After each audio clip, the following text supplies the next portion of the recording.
সবাইকে স্বাগতম ইসলাম এগ্রোর নতুন ভিডিওতে। আশা করি সবাই ভালো আছেন। যে যেখান থেকে আমার ভিডিওটা প্লে করছেন সবাইকে জানাই অসংখ্য ধন্যবাদ আমার ভিডিওটা প্লে করার জন্য এবং আমাদের সাথে থাকার জন্য। তো যারা এই বছর কোয়েল পাখি নিতে চাচ্ছেন অথবা 1 দিন থেকে 10 দিন বয়সের কোয়েল পাখি নিতে চাচ্ছেন, কোথাও পাচ্ছেন না, তারা চাইলে সরাসরি আমাদের সাথে যোগাযোগ করতে পারেন এবং আমাদের কাছ থেকে 1 দিন থেকে যে কোনো বয়সের কোয়েল পাখি নিতে পারবেন। তো আমাদের কাছ থেকে যারা 1 দিন বয়সের বাচ্চা নেবেন তারা অবশ্যই ম্যাক্সিমাম 15 থেকে 20 দিন আগে আমাদেরকে ইনফর্ম করতে হবে এবং কনফার্ম করতে হবে, তাহলে আপনারা 1 দিন বয়সের বাচ্চা নিতে পারবেন। আপনারা এখানে যে বাচ্চাগুলো দেখতেছেন, এখানে কিছু বাচ্চার বয়স হচ্ছে 4 দিন 5 দিন, আবার কিছু বাচ্চার বয়স হচ্ছে 15 দিন। আমাদের যেহেতু প্রতি 3 দিন পর পর বেচ বের হয়, সেক্ষেত্রে আমাদের প্রতি 3 দিন পর পরই বিক্রির জন্য পাখি রেডি হয়ে যায়। এখন বর্তমানে পাখির একটু চাহিদা বেশি, তার জন্য আমাদের পাখিগুলা স্টকে কম আছে। আশেপাশে অনেকগুলা জায়গা ফার্ম আছে, আরও জায়গা আছে আমার পাশে, ওই জায়গাগুলো এখন টোটালি খালি আছে, কোনো জায়গায় পাখি নেই। এই পাখিটার বয়স হচ্ছে আজকে 15 দিন।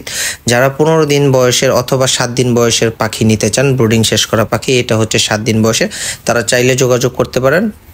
যোগাযোগ করতে হলে আপনাকে ফোন দিতে হবে ইসলাম এগ্রোর হোয়াটসঅ্যাপ অথবা ইমো নাম্বারে অথবা সরাসরি ফোন নাম্বারে, যে নাম্বারটা উপরে দেওয়া আছে স্ক্রিনে, এই নাম্বারটায় ফোন দিবেন। 24 ঘন্টা নাম্বারটা খোলা থাকে।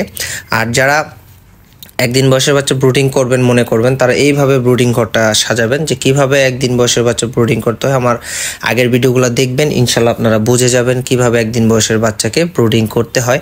আমি এইখানে দেখেন বাচ্চা ব্রুডারে ছাড়ার পরে লাইট ব্যবহার করছি হচ্ছে প্রতি একটা হপারের জন্য 3 থেকে 4টা, মানে সবগুলো 100 ওয়াটের বাল্ব ব্যবহার করছি। রাতের বেলা হচ্ছে আমি বাচ্চাগুলোকে ঠিক এইভাবে ঘুরে দিই, মানে উপর দিয়ে পেপার দিলে কিন্তু ঘেমে যায়। আমি হচ্ছে এখানে সুতি কাপড় দিছি কিছু, আর কিছু পর্দার কাপড় এক্সট্রা ছিল ওইগুলো দিছি, কিছু শাড়ি কাপড় কিনে নিয়ে আসছে পুরানো, এগুলা ব্যবহার করি। আর তো আপনারা চাইলে শাড়ি কাপড়টাই ব্যবহার করতে পারেন, এটা হচ্ছে বেস্ট। বাচ্চা ঘামে না এবং বাচ্চার কোনো ধরনের সমস্যা হয় না। পেপার দেওয়া থাকলে অথবা প্লাস্টিক ব্যবহার করলে ভিতরে প্রচুর হিট হয়, এতে করে নিউমোনিয়ার সম্ভাবনা আছে এবং হচ্ছে বাচ্চা ঘেমে যায়, বাচ্চার বাইরের যে সৌন্দর্যটা এটা নষ্ট হয়ে যায়। তবে যারা বাচ্চা ব্রুডিং করতে চান তারা এই পদ্ধতিটা ব্যবহার করতে পারেন, ইনশাল্লাহ আপনাদের বাচ্চা সুস্থ থাকবে এবং সবল থাকবে।